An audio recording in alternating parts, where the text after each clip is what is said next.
여러분께 상고할 말씀의 제목은 구원받은 성도의 생활입니다.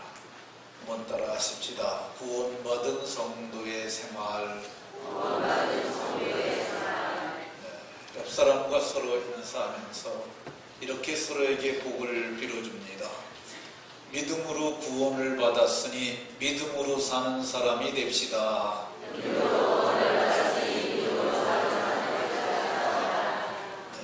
믿음으로 구원을 받았으니까 믿음으로 살아가는 신실한 하나님의 사람들이 다 되시길 예수님의 이름으로 축원합니다.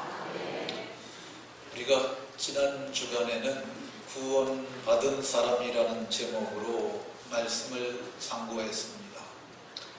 우리가 구원받은 것은 금이나 은같이 썩어질 것으로 한 것이 아니라 보배롭고 흠없는 어린 양 같은 그리스도의 대속을 통해서 우리가 속량을 입어 구원됐다고 이렇게 얘기를 합니다. 그러니까 어떤 분들은 그래서 구원을 공짜라고 얘기를 합니다. 성경은 거저 얻은 바 구원이라는 말도 해요.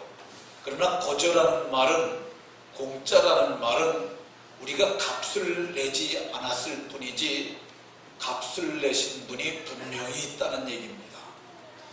그 값을 누가 치렀느냐 하면 하나님의 아들 예수님께서 치르셨어요. 자기 피로 값을 주시고, 피가 생명입니다. 자기 생명을 주시고 저들로 속량을 얻게 하셔서 하나님의 자녀를 삼았는 줄로 믿으시기 바랍니다. 그러니까 우리는 하나님의 아들이 예수의 피를 내고 산 존재들이에요. 그러니까 우리는 자기 존재에 대한 가치를 가질 필요가 있습니다. 내가 세상에 살 동안은 허드렛 일도 하고 낮은 수준에서 삶을 살 수도 있습니다. 그러나 분명한 것은 존재만큼은 나는 하나님이 아들의 피로 값을 내고 산 거룩한 하나님의 사람이라는 자긍심을 가져야 하는 줄로 믿으시기 바랍니다. 그러면 성경이 그 은혜를 인하여 믿음으로 말미암아 구원을 받았다고 이렇게 말하는데, 그러면 믿음으로 구원을 받았다고 말하는 구원받은 게 도대체 뭘 구원받았다고 하느냐? 베드로 사도가 이 부분을 명확하게 얘기를 하는데, 믿음의 결국 곧 영혼의 구원을 받음이라 이렇게 말합니다. 우리가 예수님 믿으면은요, 구원받았다고 그러는데 뭘 구원받았느냐 하면 영혼의 구원을 받은 거야. 우리 인간의 구성 요소를 3분소를 얘기를 하는 사람들도 있고 2분소를 얘기를 하는 사람들도 있어요. 2분소는 영혼과 육체로 나누는 것이고요. 3분소는 영과 혼과 육으로 나누는 거야. 어쨌든 분명한 것은 영과 혼이든지 영혼이든지 분명히 우리는 영혼이 구원받은 것은 틀림없습니다. 영혼은 이미 구원을 받은 거야. 우리가 영혼의 구원을 받은 것이 얼마만큼 확실하냐 하면요, 이 예수님을 영접하는 그 순간 우리는 신분이 바뀝니다. 그리고 우리는 자녀의 명분을 얻어요. 영접하는 자 곧 그 이름을 믿는 자는 하나님의 자녀가 되는 권세를 주셨으니 그러는데, 신분이 바뀌고 명분을 얻게 되고, 그리고 우리가 하나님의 아들이라는 확실한 증거를 주시기 위해서 우리에게 아들의 영을 주셨어요. 아들의 영. 그래서 아들의 영을 주셔서 하나님을 아버지라고 부를 수 있도록 하셨고, 그 아들의 영 속에는 신성한 하나님의 성품이 있어서 우리 영혼의 성품이 하나님을 닮아가도록 은혜를 베풀어 주셨어요. 그래서 우리는 하나님을 아버지라고 부르고, 하나님이 영원히 사시는 분인데 그분의 생명이 우리 속에 들어와서 우리가 영생하는 존재가 되고요. 우리가 하나님의 자녀로 거듭나는 그 순간 하나님께서는 천국의 오적이 있는데 그걸 생명책이라고 하는데 그 책에다 이름을 쓰셔서 우리가 천국 시민이 된 것을 확인시켜 주시고, 그래서 바울 사도는 우리는 시민권을 가진 자들이 되었다고 이렇게 얘기를 합니다. 뿐만 아닙니다. 우리 속에 그리스도 예수의 마음이 있고요.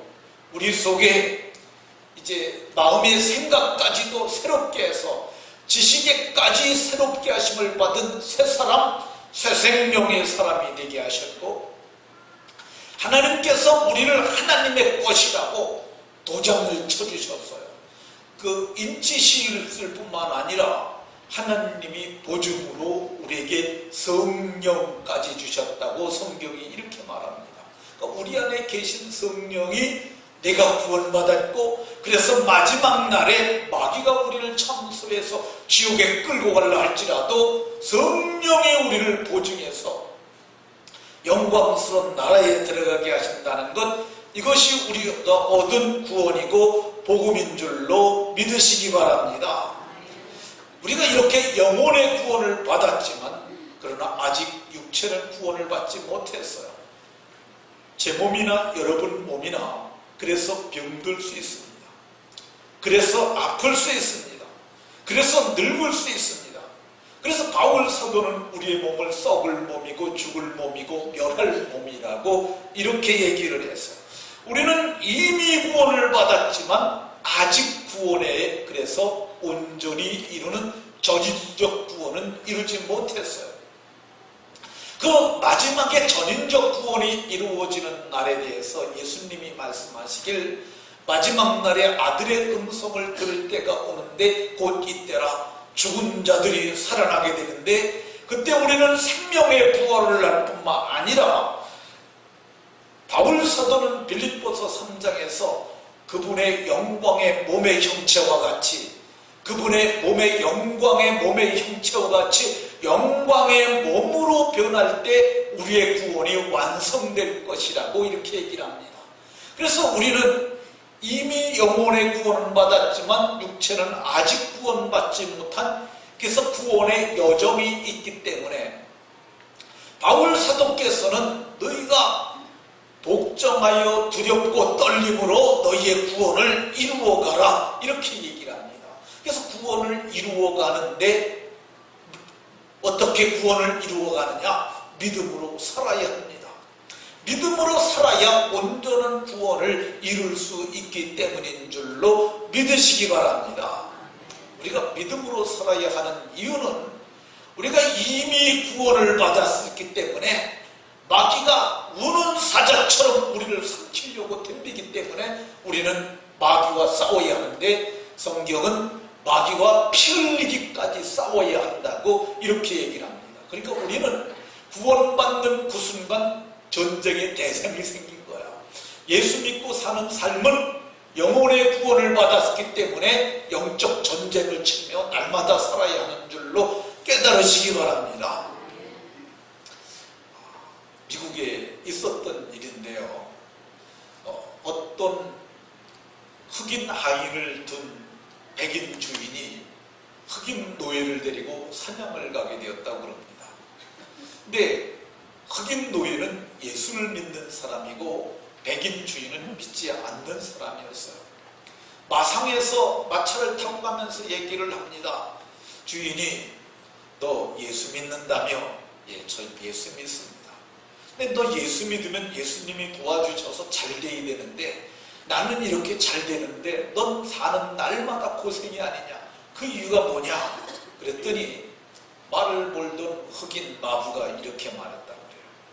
오늘 주인님께서 산에 가셔서 짐승을 잡는데 한 마리는 죽은 놈이고 한 놈이 산 놈이라면 죽은 놈을 향해서 활을 땡기시겠습니까? 산 놈을 향해서 화살을 땡기시겠습니까?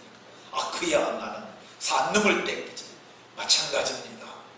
마귀가 보기에 주인님은 이미 잡은 마귀 밥이고 죽은 자고 나는 하나님의 백성이라 펄펄 살아 뛰니까 마귀가 나를 공격하는 것입니다. 이렇게 말했다 그러는데 그 말이 맞습니다. 우리는 이미 구원을 받았기 때문에 마귀와 능히 싸울 수 있고, 그래서 영적 전쟁을 치러야 하기 때문에 믿음으로 살아야 하는 줄로 줄로 믿으시기 바랍니다. 왜 우리가 믿음으로 살아야 하느냐? 우리가 믿음으로 주의 뜻을 행하며 살아야 주 앞에 갔을 때 상이 있기 때문입니다. 우리가 예수 믿자마자 하나님이 데려가시면 우리는 편안할 수 있어요. 근데 하나님 나라에 가서 우리가 받을 상이 없어요. 주님은 예수 믿고 너희가 한 선행 중에 소자 하나에게 냉수 한 그릇 물 한 컵 준 것도 결코 상을 잃지 않게 하시겠다고 말씀하셨어요. 그러니까 하나님 앞에 가게 되면 책들이 펴있고 또 다른 책이 펴있는데 그게 생명책이라고 얘기를 해요. 그러니까 생명책은 한 권이에요. 단행본인데 반면에 책들이라는 것은 무수한 책이 있는 것을 말합니다. 그것을 우리는 행위록이라고 그래요. 근데 행위록을 보고 나중에 상을 주시는 거예요. 근데 아니 구원받자마자 가게 되면 뭐 한 개 있어야 상을 받지 않습니까? 그래서 우리로 하여금 세상에 두시는 이유가 뭐냐? 착한 일을 하면서 그래서 주의 뜻을 이루면서 살아서 마지막 날에 저와 여러분들에게 상을 주려 하시는 줄로 믿으시기 바랍니다. 우리가 믿음으로 주의 뜻을 행하면서 살아야 하는데 주님의 뜻이 성경 전체에 참으로 많이 나와 있습니다. 근데 저는 가장 중요한 것이 6개라고 생각이 들어요. 그래서 저는 그것을 주님의 가슴에 있던, 주님의 마음에 있던, 주님의 생각에 있던, 그래서 주님이 친히 성경의 사도들을 통하여 기록해 하신 그 생각들, 그걸 저는 6대 비전이라고 정리했어요. 주님이 이 땅에 오신 것은 이유가 뭐냐면 자기 백성을 저희 위에 죄에서 구원하려고 하셨이라고 얘기를 합니다. 자기 백성을 죄에서 구원해가지고 공동체를 세우는 게 그게 교회예요. 내가 반석 위에 내 교회를 세우리니 예수님이 교회를 세우는 거야. 그러니까 우리는 건강한 교회를 세우는 교회 비전이 우리의 비전입니다. 주님께서 평생 하신 일이 12제자 세운 일입니다. 3년 동안 12제자 세우고 갔어요. 그러면서 말씀하시길 내가 너희를 사랑하고 너희를 내가 제자로 삼았다는 것처럼 너희는 가서 모든 족속으로 제자를 삼으라. 우리가 제자 비전 갖고 있는 거죠. 그래서 제자 훈련하면서 그리스도를 따라가는 제자도를 우리가 배우고 가르치고 있습니다. 우리가 가진 제자 비전이에요. 예수님께서 마지막으로 하늘로 올리우시기 전에 너희가 성령 받으면 땅끝까지 이르러 복음의 증인이 될 수 있으리라. 그게 선교죠, 선교. 그러니까 우리 문화권을 넘어서 타문화권에 가서 복음을 전하는 것, 이게 선교 비전입니다. 우리 교회가 거룩한 선교 비전을 갖고 있죠. 예수님께서 이 마지막에 장사를 준비하기 위해서 기름 붓는 여인을 책망하는 유다와 제자들을 보고 뭐라고 말씀하셨냐면 가난한 자들은 너희와 항상 함께 있거니와 그들을 너희가 도우라고 말씀하셨어요. 그래서 우리가 구제 비전을 갖고 가난한 자들을 위해서 재물을 나눠주고 반찬을 만들어서 매주 우리가 목요일에 한 30여 가정 지금 매주 돌리고 있지 않습니까? 구제 비전이죠. 하나님께서 세상을 창조하시고 땅을 정복하고 다스리라고 하셨는데 그걸 우리는 문화 비전으로 봤습니다. 한 사람의 불교인에게 복음을 전해서 그가 예수를 믿게 되면 불교 문화를 다 버리고 기독교 문화로 돌아옵니다. 그게 제가 보기에 가장 빠르게 문화를 확산시키는 문화 비전이라고 생각이 들어요. 어쨌든 다양한 채널을 통해서 우리가 문화 비전을 이루어가는데 이게 우리가 믿음으로 살아가는 삶이죠. 마지막으로 우리가 복지 비전이라는 비전을 말했습니다. 근데 성경에 복지라는 말 자체가 없어요. 그 말은 21세기에 생긴 신생어기 때문에 성경에 나와 있지 않습니다. 그러나 성경 전체가 말하는 내용이 뭐냐? 그게 복지라고 말할 수 있습니다. 이거는 제가 정의한 것이 아니고요. 제가 우연찮게 백석에서 있는 목사님 백석, 여기 백석을 얘기를 합니다. 양주시 백석변인가 읍인가. 예, 어쨌든 거기 가서 제가 목사님들과 함께 식사를 하게 됐는데 마주 앉아서 밥을 같이 먹었던 분이 어떤 분이냐면 장신대학교 총장을 지낸 분과 같이 앉아서 밥을 먹게 됐어요. 근데 그분이 은퇴하시고 백석에다 둥지를 틀고 말년을 거기서 보내시는데 마침 나오셨다가 저하고 얘기하다 보니까 그분이 장신대 총장이에요. 어쨌든 큰 학자 아닙니까? 그래서 그분과 밥 먹으면서 얘기를 했는데 제가 물었습니다. 성경이 말하는 게 뭡니까? 한마디로 적이면 뭡니까? 그랬더니 그분이 사람을 사람답게 살게 하는 것이라고 했어요. 근데 제가 그 말을 듣고 깨달은 게 복지가 뭐냐? 사람을 사람답게 살게 하는 게 복지라고 저는 정의를 했어요. 근데 저는 이 정의가 틀리지 않다고 생각합니다. 예수 믿어 구원받게 하는 게 가장 큰 복지고요. 그리고 구원받은 성도가 믿음으로 살게 하는 게 가장 큰 복지고 그 후에 육신의 삶을 돌봐주는 건 사실은 낮은 수준의 복지입니다. 그런데 그것도 우리가 해야 되죠. 그래서 저는 이것이 우리가 주님의 뜻을 믿음으로 행하는 성도의 삶에 아주 중차대한 요소라고 이렇게 생각합니다. 우리가 왜 믿음으로 살아야 하느냐? 주님이 우리에게 말씀하시기를 먹든지 마시든지 무엇을 하든지 다 하나님의 영광을 위하여 살라고 말씀하셨기 때문에 그래서 성경은 전체가 말하기를 성도들이 어떻게 살아야 하는데 상당히 많은 부분을 사용하고 있습니다. 오늘 우리가 봉독한 본문은 구원받은 이스라엘 백성들이 살아가는 여정에 나타난 사건을 다루고 있습니다. 이스라엘 백성들은 애굽에서 430년 동안 머물고 마지막에는 종살이하다 거기서 해방을 받습니다. 근데 그냥 구원을 받은 종살이하다 그냥 나온 것이 아니라 구원자 모세를 통해서 저들이 구원을 받습니다.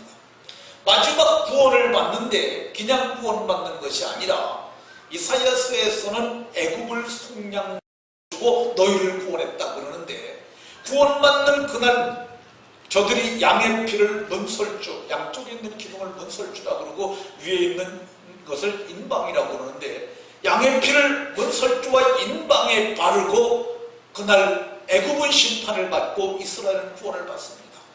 여호와의 사자가 그걸 보고 피를 보고 넘어가서 심판을 피했고요. 피가 없는 집들은 몽졸이 초태생이 죽임을 당했어요. 그래서 장자를 치시고 하나님께서 그날 이스라엘 백성들을 구원했는 줄로 믿으시기 바랍니다. 우리의 구원도 마찬가지예요. 우리가 마음에 예수의 피가 뿌림을 받아서 핏뿌림을 통해서 속량받은 사람들은 마지막 날에 심판이 넘어갑니다. 이것이 6월 사상과 아주 많은 사상이죠. 그래서 이스라엘 백성들이 양의 피를 물설주와 인방에 바르고 구원받던 그날 바로는 그들에게 금은과 폐물을 내어주고 나가라고 합니다. 그래서 그들이 이제 애굽을 떠나가지고 나오는데 그들 앞에 홍해 바다가 가로막히게 됩니다. 이 바다를 어떻게 건너가지? 라고 하는데 멀리서 뿌연 흙먼지가 일어나는 걸 봅니다. 그걸 보고 이스라엘은 금방 눈치챘어요. 바로가 마음이 변해서 우리를 다시 잡으러 오는구나. 뿌연 먼지를 일으키고 오는 그 군단이 대전차 군단이죠. 근데 그들을 보고 저들이 두려워하면서 어떡할지를 모릅니다. 왜 그러냐면 바로 뒤에는 홍해바다가 있고 그러니까 그들 뒤에는 그들 뒤에는 애굽의 전차 군단이 있고 앞에는 홍해바다가 있기 때문에 저들이 어쩔 줄 몰랐죠. 근데 그들이 말발굽 소리를 들을 좀 저들을 인도하던 구름 기둥이 갑자기 그 뒤로 갔어요. 그리고 흑암을 그들 가운데 보내서 깜깜한 흑암 속에 그들을 헤매게 했습니다. 이스라엘 백성들이 어찌할 바를 모를 때 모세가 하나님께 하나님 어찌합니까? 라고 부르짖었더니 지팡이를 가지고 바다를 가리키라고 하셔서 바다를 가리키는 그 순간 동풍이 불어왔는데 거센 동풍이 불어와서 바다를 갈랐습니다. 근데 바다를 가르는데 물이 빠진 것이 아니라 성경은 좌우에 벽이 되니 이렇게 얘기를 해요. 좌우에 높은 바다 깊이만큼 벽이 생기고 그리고 그 앞에 길이 났어요.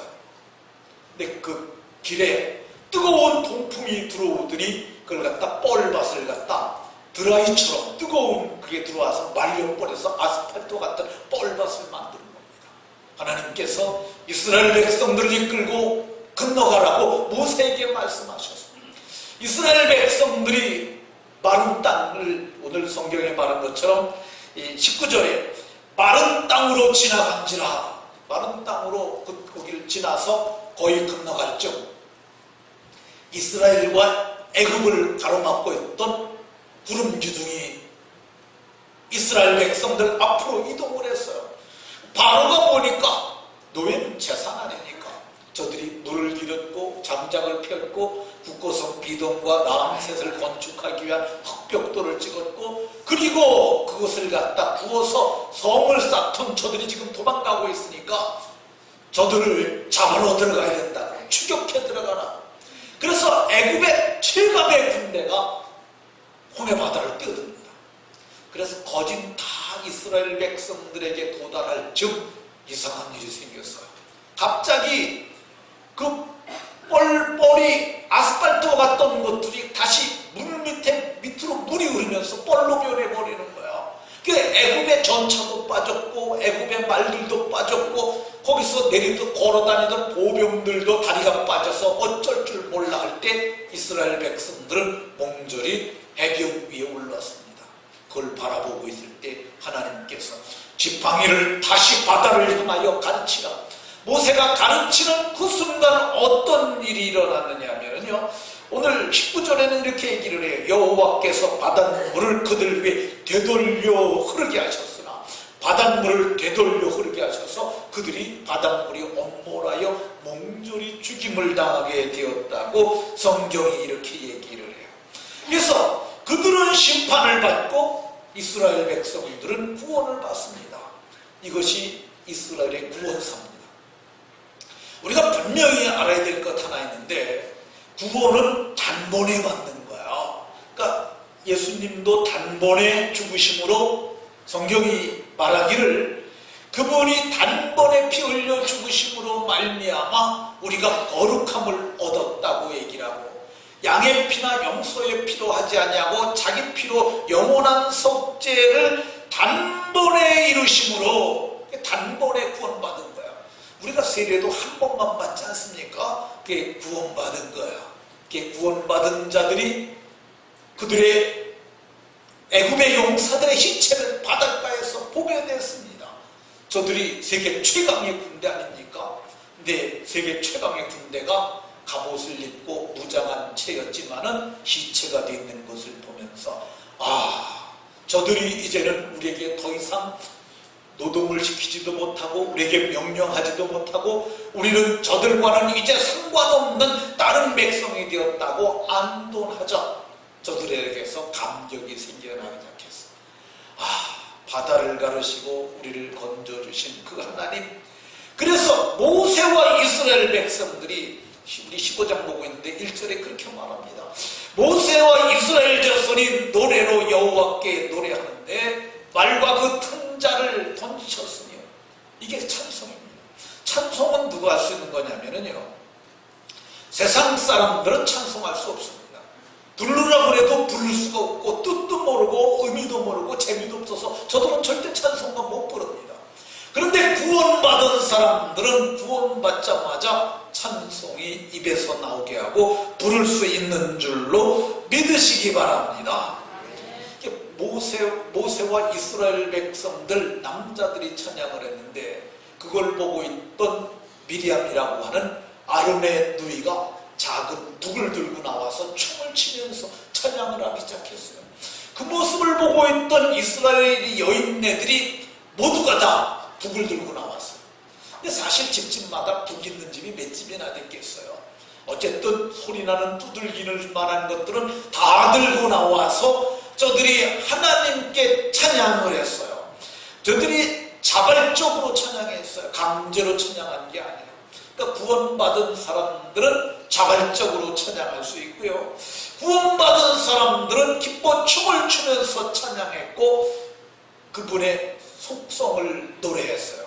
그분은 높고 그분은 영원하시며 그분의 하신 일은 너무너무 탁월하시도다. 그래서 그분을 찬양했던 것을 볼 수가 있습니다.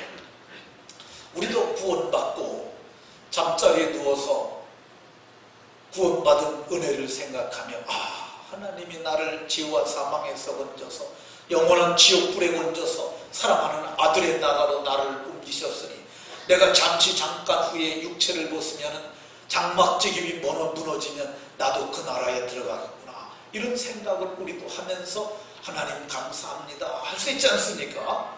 근데 이러한 감격이 오늘 성경을 보게 되면 구원의 감격이 오래 가야 하는데 성경을 보면 오래 가지 못했어요. 오늘 성경 22절을 보게 되면 수르광야로 들어가서 거기서 사흘길을 걸었으나 물을 얻지 못하고 저들이 사흘길을 걸었음에도 불구하고 물을 얻지 못하게 되니까 감격이 식어졌던 것을 볼 수 있습니다. 아마 구원의 찬송을 부르고 그날 밤 잠들고 그 이튿날 아침에 이제 그들이 말씀을 따라 가기 시작을 했는데 가면서부터 그런 일이 일어났을 겁니다. 한나절만 걸어도 다리 아프죠.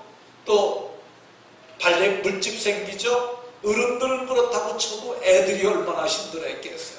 그러니까 한나절을 못 가서 구원의 노래를 부른 자들이 조금 구원의 감격이 식어지기 시작했을 거예요. 그들이 가지고 나온 애굽에서 가죽 푸대에 담아놓은 물도 떨어져 가니까 점점 불안해지기 시작했을 거예요. 아마 그 이튿날 다시 걸으려고 할 때니까 다리도 아프고 아주 많은 사람들이 힘들어했을 거예요. 사흘째가 되니까 어떤 일이 일어났느냐? 걷기도 힘들 뿐만 아니라 가져온 물이 다 떨어졌어요. 애들이 엄마 목말라요, 물 주세요. 그런데 줄 물이 없어요. 동서남북을 바라봐도 줄 물이 없어요. 그러니까 성경을 보게 되면 저들이 구원의 감격이 식어서 저들이 서서히 불평하기 시작했던 것을 볼 수가 있습니다. 그러니까 우리가 세상을 살아가는 동안 예수 믿고 지난주에 구원받았음에도 불구하고 지난주에 몸살난 사람들도 있고 지난 주간에 싸운 분들도 있고 힘든 일을 겪은 사람들도 있을 수 있습니다. 근데 성경을 보게 되면 물이 떨어진 정도가 아니라 고통스러운 일이 성경에 보면 생겼다고 얘기를 해요. 우리가 오늘 봉독한 본문 23절에 보면 저들이 마라에 이르렀더니 그곳 물이 써서 마시지 못하겠으므로 그 이름을 마라라 하였더라.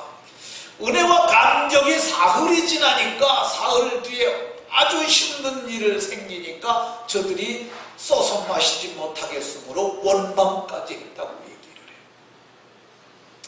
오늘 성경에 여기 물이 써서 마시지 못하겠으므로라고 그랬는데 그들이 만난 이 물이 써서라고 번역을 해서는 저는 안 된다고 생각을 해요. 왜 그러냐면 저들이 사흘을 물을 못 찾고 있다가 사흘 만에 전체가 마실 만한 물을 발견하긴 했는데 가서 보니까 써서 마실 수 없었다고 얘기를 해요. 쓴 물을 못 먹습니까? 전 아니라고 생각해요. 너무너무 목마르면 쓴 물도 먹죠.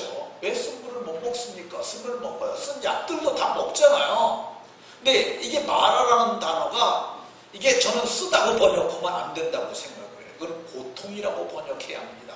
이 마라라고 하는 단어는 이게 쓰다라고도 번역할 수 있지만 고통이라고 번역할 수 있는 단어예요. 저들이 물을 발견하고 물이다 하고 달려가서 물을 한 손에다가 떠서 마시는 입에 대는 그 순간 입이 탁 들어가는 듯한 고통을 맛봤을지도 모릅니다. 어쩌면 오그라들었을지도 몰라요. 갑자기 그냥 여기 이게 피부가 오그라들면서 너무너무 막 타들어가는 듯하니까 저들이 그걸 마실 수 없었던 거죠. 성경을 보게 되면 사흘 만에 저들이 원망하기 시작했다고 이렇게 얘기를 합니다. 물을 발견했는데 마실 수 없으니까 원망하기 시작을 했어요.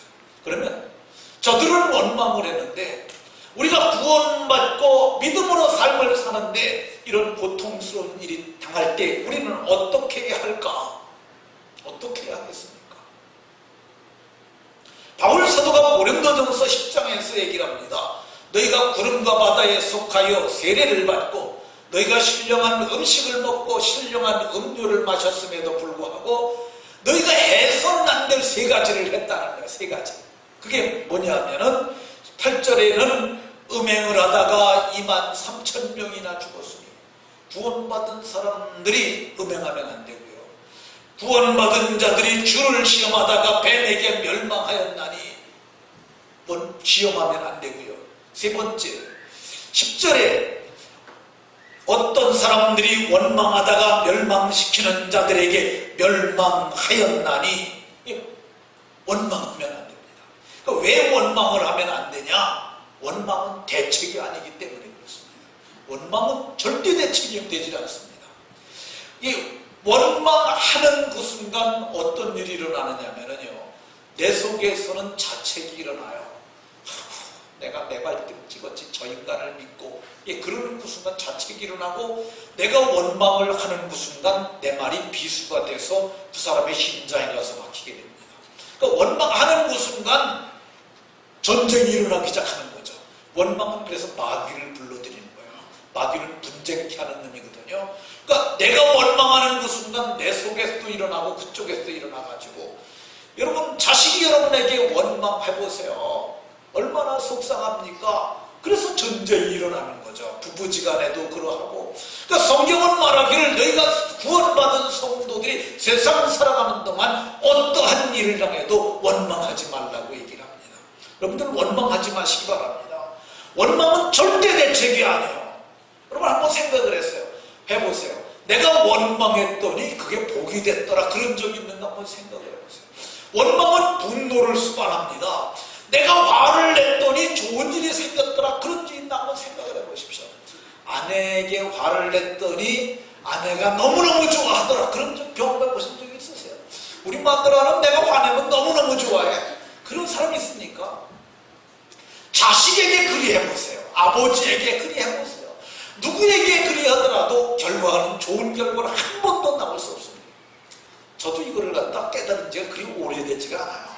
해보니까 그러더라고. 해보니까 원망을 내가 했을 때 늘 안 좋은 일만 생기지, 화를 냈을 때도 늘 안 좋은 일만 생기지 좋은 결과가 온 것을 본 적이 없어요.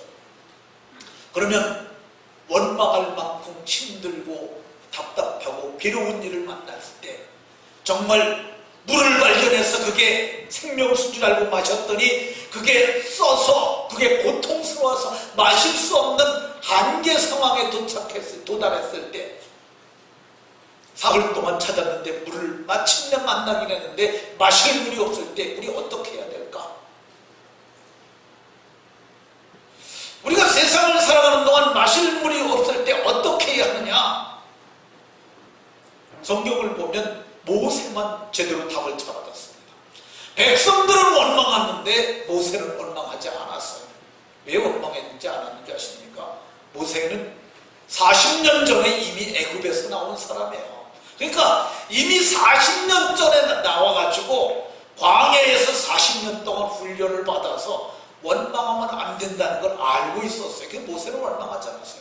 하나님을 원망하지도 않고 백성을 원망하지 않고 자기에게 향하여 말하기를, 야 이놈아, 우리가 애굽에 매장지가 없어서 여기까지 끌려고 와서 목말라 죽게 하려고 그러느냐, 이런 거친 말이 왔겠죠. 그럼에도 불구하고 백성을 향하여 싸우지 않고 원망하지 않았어요. 모세는 어떻게 했습니까? 오늘 25절에 보면은 모세가 여호와께 부르짖었더니, 부르짖는 것, 이게 대책입니다. 부르짖는 것이 방법입니다. 이 부르짖는다는 게 어떤 거냐면요, 목소리를 높여서 외치는 거야. 근데 우리가 이게 부르짖었다는 말이 히브리어에 여러 개의 단어가 있는데 그 중에 하나 짜크라는 단어가 있습니다. 짜크라는 말은 찢는다는 뜻이에요. 찢는다. 그러니까 히브리 사람들은 극도의 분노의 감정이 자기에게 있을 적에 찢습니다. 옷을 찢어요. 그러니까 너무너무 속상할 때 옷을 찢고 머리를 풉니다. 근데 지금 이들이 너무너무 힘들을 때 모세는 어떻게 했냐면 자기 마음을 찢는 거죠.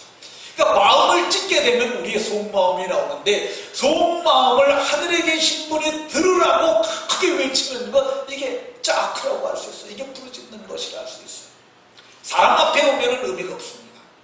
며칠 전에 일본 의원 하나가 속상한 일을 당한다고 기자회견을 자청하고 막 소리 지르면서 울면서 막 두들겼어요. 근데 결국은 사람들이 뭐라고 그랬냐면 저런 사람인 줄 모르고 찍어졌다고 그랬어요. 그 사람 잃은 게 많습니다.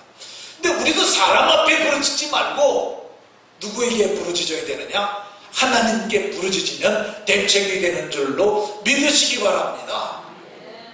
어떤 사람들은 그래, 아유 체면이 있지 뭘 소리 지르고 그러느냐. 근데 이 모세는 체면이 없었겠어요? 여러분 생각을 해보세요. 모세는 지금 수백만의 지도자예요. 그리고 하나님과 교통하는 하나님의 지팡이를 잡은 사람이에요. 근데 그도 부르짖었다고 얘기를 합니다. 모세가 어떤 사람이냐? 태어날 때부터 그 사람은 자기가 자기의식을 가질 때 이미 애굽의 왕자가 되어 있었어요. 애굽의 학술을 다 배워서 학문이 많은 사람이었어요. 그런 대단한 인물이었어요. 근데 그도 오늘 성경에 보니까 부르짖었다고 얘기를 해요. 여러분들이 모세처럼 일국의 지도자는 아니지 않습니까? 지도자도 부르짖는데 못 부르짖을 게 뭐 있겠습니까? 여러분들이 애굽의 학술을 다 배워 살 만큼 대단한 학문에 통달한 사람도 아니지 않습니까? 뭐 못할 게 뭐 있겠습니까? 여러분들이 모세는 한 번에 쳐서 사람을 쳐 죽일 만큼 무술을 익힌 사람이었어요. 그런 대장 장군도 아니지 않습니까? 뭐 못할 이유가 뭐가 있겠습니까? 저는 이것이 성경이 제시하는 대답이라고 저는 과감하게 말하고 싶어요. 왜 그러냐면 성경에 그걸 분명히 말하고 있기 때문입니다. 성경에 모세는 참으로 여러 곳에서 부르짖었다고 얘기를 해요. 부르짖는 것이 대책입니다. 우리를 구원하신 예수님도 성경을 보게 되면 무릎을 꿇고 기도하셨다고 해요. 겟세마네 동산에 가서. 겟세마네라는 말이, 겟세마네라는 그 헬라 말이 그 원문의 뜻이 기름을 짠다는 거예요. 그 겟세마네 동산에 가서 몸을 쥐어짜는데 힘쓰고 애써서 기도하니까 땀방 우리 핏방울같이 되도록이라고 이렇게 얘기를 하는데, 그때의 기도의 모습을 히브리서 5장 7절에서는 그가 지상에 계실 때 통곡과 눈물로 간구와 소원을 올렸고 그분의 경외하심을 인하여 들으심을 얻었느니라고 얘기를 해요. 이 예수님도 통곡을 했다고 얘기를 해요. 이게 눈물을 툭툭 흘리는 거 통곡입니까? 그건 흐느끼는 거죠. 통곡은 어떻게 하는 거예요? 통곡은 어깨를 들먹이면서 큰 소리로 울부짖는 게 그게 통곡이에요. 예수님도 그렇게 하셨다는 거예요. 근데 하물며 우리가 그렇게 못할 이유가 어디 있습니까? 그러니까 우리가 세상을 살다 구원받은 우리가 살다가 그런 일을 만나게 되면은 우리가 홍해를 가르신 하나님, 홍해를 마르게 하신 하나님, 물을 다시 흐르게 하신 하나님, 애굽의 용사를 다 저들을 시체가 되게 하신 만큼 강한 권능의 힘을 가지신 그 하나님, 그 하나님 앞에 부르짖어 기도하는 것은 난제를 해결하는 방법인 줄로 믿으시기 바랍니다. 저는 금요기도회 때마다 생각을 해요. 왜 안 오실까? 어려운 일들이 있으실 텐데 누구한테 가서 얘기를 하고 누구한테 손 벌리고 누구한테 구차하게 하실까? 성도들은 교회를 와야죠. 그렇지 않습니까? 교회 와서 기도해야지. 부르짖으면 그분이 다 해결해 주신다고 그러지 않습니까? 그분이 바다를 갈라서 길을 내셨고 사막의 길을 광야에, 그리고 저들에게 샘을 주셨던 그 하나님이 오늘 나의 하나님이 되시고 여러분의 하나님이 되셔서 오라고 하시지 않습니까? 주께 나오셔서 모두가 난제를 해결하려는, 해결받는 복이 있으시기를 예수님 이름으로 축원합니다. 저희 교회는 금요 기도회 시간에 음악을 조금 크게 틉니다. 평소보다. 그 이유가 뭐냐면 그 아픈 얘기를 해도 옆 사람 듣지 말라고 얘기를 하고요. 여기는 음악을 크게 틀어도 누구도 뭐라고 하질 않아. 여기서 울부짖어도 아무 때나 와서 그러면은 조금 좀 그러긴 합니다만 어쨌든 힘들고 어려울 때 오셔서 교회 와서 아무 때나 부르짖어도 괜찮습니다. 여기는 왜 그러냐면 종교부지니까 종교 행위를 할 수 있는 곳이에요. 그리고 이쪽도 다 우리 땅이니까 누구든지 뭐 여기 와서 말하는 사람 없지 않습니까? 그러니까 여기 와서 부르짖는 거야. 그러면 난자가 해결되고 주께서 주시는 복을 누리게 될 줄로 믿으시기 바랍니다. 말씀을 마치도록 하겠습니다. 구원받은 우리가 세상을 살아가는 동안 우리에게 고통스러운 일이 생길 수 있습니다. 말하라고 말할 수밖에 없는 물이 눈앞에 있지만 마실 수 없는 물이 있을 수도 있어요. 그때 원망하지 아니하고 부르짖어 기도함으로 난제를 해결하시고 인생이 형통하시고 행복하시는 복이 있기를 예수님 이름으로 축원합니다. 기도하겠습니다.